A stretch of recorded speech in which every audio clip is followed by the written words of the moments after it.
مهاجران خواهشان دارن که از نزدیک شناسم هم علما رو هم شاعرها. شما شاعره، شما یک شاعره خوب، ما میگم در نویسنده خوب شعر، یک دختری توجیه، یک مادر زیبا، شگرانی خدا صاحب دو فرزند، امروز در غریبی و چیکارا امروز و چی بس بینی‌ها گذاشته شده میشه. یکی از کاری خود روزی هستی نیست. برای چی مشکل نوشته؟ در غریبه چی نوشته؟ در غریبه شرایط همین درد و علم ما فقط با شعر تقسیم کنیم میتونم خلاص. یک انسان بگفتن یک کس به وزن میکرن برای خودم مناسب نمیبینم. میخواهم که همین شعرهای خودم در دلم چی که درد و علم، چی که آرزوم همیشه با شعرم در شعر خود ایجاد کنم. آینده مهاجر در چی شما میبینید؟ اساساً مهاجر من بسیارتر میخواستم که زنهای مهاجر در این شهرهای مسافر نگردم. من میخواستم که دولت ما ترقی کنه و زنها اقلا در شهر خود زندگی خود یابند. بچه ها که مردن، ما زنها بود بسیار وزنی. شما در دل بسیار علم ها دارید. البته. اول عکسی شما چی است؟ بودن در خارجه بیرون از وطن؟ البته. بودن در نزد فرزندان. مسافری. دور از مادر بودن. مادر، فرزند. همه دولت خودتان پرتافته می‌بینید به شهر خودتان. 70 سال شوروی و پیش از این زنی تاجیک بیرون از وطن خود نبود. البته. چی مجبور ساخت شما رو که از وطن بیرون شد؟ بی‌پولی شرایط. من تا اینجا تا فرزندم خودم با یاری مادرم کلان کرسم. من میخواهم که فرزندای من عقلا یک دش خانانم.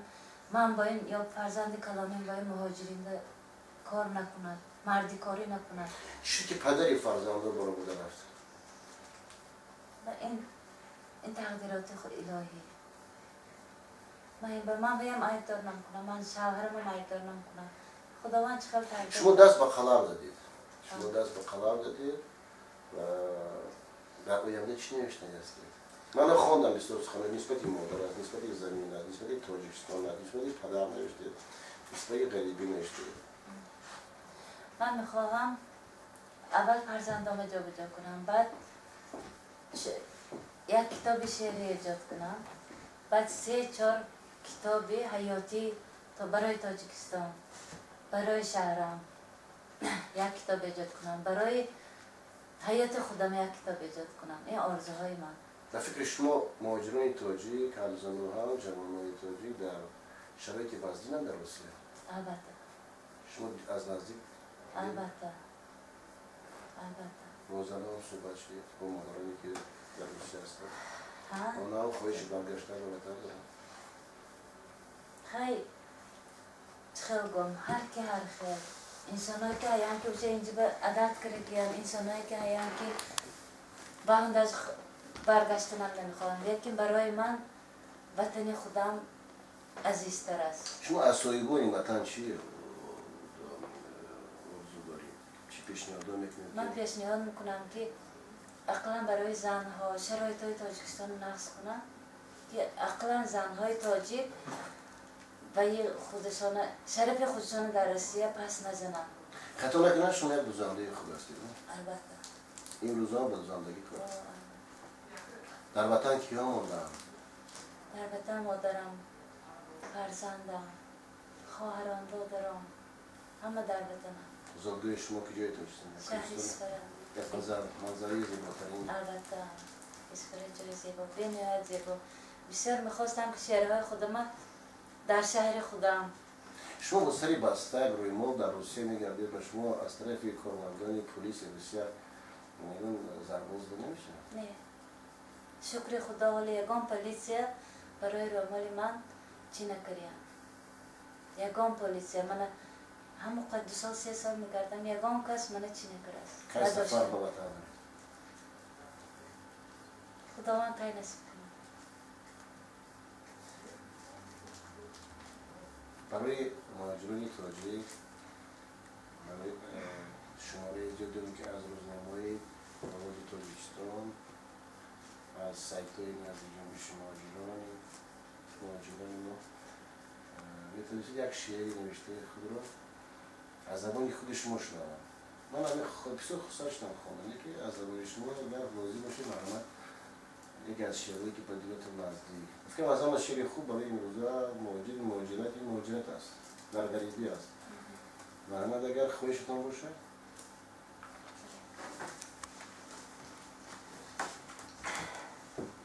خیلی مشکل مسافری دلم پر از غم و اندوه به هر کنج نظر سازم خیالم در وطن باشد شب و روزا باز عذابها پسی سر می شوند غمها امیدم در وطن باشد که بر می گردم یگان روزی دور از خانه و از شهرم دور از مادر و فرزندم دور از خواهر و دادرها در اینجا غریب و تنها وطن میرم به نام تو به کوه و آبستانی تو به منظره های زیبایت دلم گم میزند هر دم خداوند زی مسافری مرا برگردان به خانه به زادگاه زیبایم چخیل من آرزوها دارم. آفرین. من خطا نکنم هست شعرهایی که شما امروز به زبان روسیه نوشتید. البته به زبان روسیه می نویسم.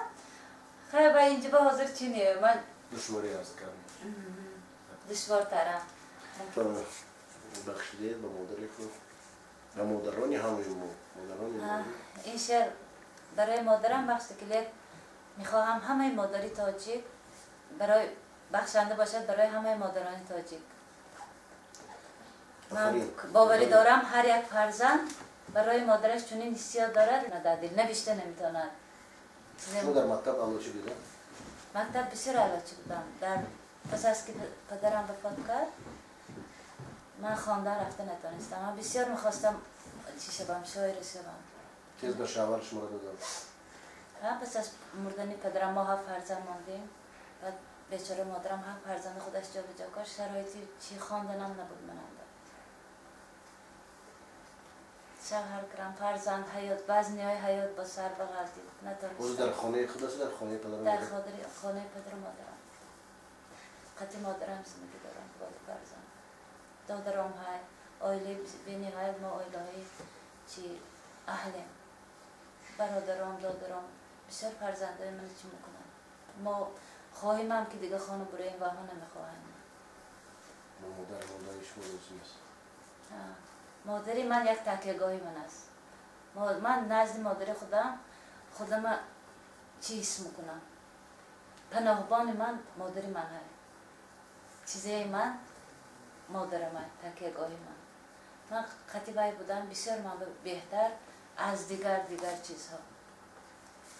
تمامی بزرگان از زن آفریده شدن ولو شدن برای همین که زن گفتن این مادر است. بزرگی مادر در آن است که کسی از وی بلند شده نمیتواند. برای همیشه میگن که به دو زانو افتیدن در پیش مادر سجده کردن این قرض هر یک انسان است. هم زن هم مرد است.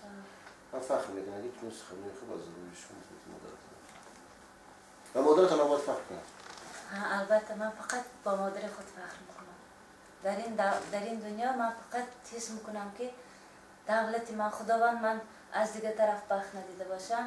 یک از طرفی که من مادری چنین بزرگ دارم. فرزندان چنین چی دارم. البته من با مهمانی میرم به اسفر. من بسیار خوشبختم. البته وقتی که خدای تعالی راضی باشه که با صبح رفتنی ما شود ما البته اسفر از نزد مادر شما گیرم شود یا زیارت میرم. خداوند نصیب کنه. شما ممکن در اونجا باید من یک شعر برای مادرم ایجاد کرده بودم. فقط برای زاد روزش تبریک کرده بودم. زیباترین در عالم برایم تو مادرم، مهربانی در عالم بعد خدا مادرم. من تو را تبریک گویم به جشن این زاد روزت آبروی دو عالم خواهانم جان مادرم. از الله دو عالم دایم التجا دارم نگه دارد همیشه از غم و درد مادرم. دعاگوی بی‌منت تو بهترین مادری همیشه خندان باشی جان آچه جان مادرم. گل شکوفان من بهار بستان من غمگسار و غمبرار برای من مادرم. رهنمای و رهبرم هم پرطاقت سرورم و بخت فرزندانم زنده باشی مادرم. خواهان خنده هایت همیشه من مادرم همیشه باش همراهم، تکیه هم مادرم. مویهای سفیدت را، ابروی بزیبت را، گفتاری ملایمت، رفتارهای خوبت را، با تمام هستیم مهربانی هایت را، دلم گم میزند عزیزی جان مادرم. جانی جانانم توی درد بردارم مادرم، همیشه خندان باشی ماهی تابان مادرم. آفرین. از موچ طلب دارید از کارمندان از اعضای نزد جنبش جمعیت دیاسپوری تاجیکان روسیه چه خدمت نسبت شما میکنید؟ با فهمیدم که شما تستم کتابتون برایت. اگر علاجش باشد یاردم کنید من میخواستم یگان کتاب برارم. آرزوی شما برگشتن وطن در پهلوی خود داشتن کتابی خود. اگر در اینجا برآوردم اگر یاردم شما میرسید من بسیار خوشبخت برمیگشتم. من باوری کامل دارم که هست فردای توجی زمانی که اونا پس از این روزا سخنان شما خواندن شعر بخشته به ماجرا زیادی اونا حرکت میکنن کسی‌ها کتابشون بچه‌ها برایت. دستگیری ما خواهد. سلامت باشین. خدا از روزای نزدیک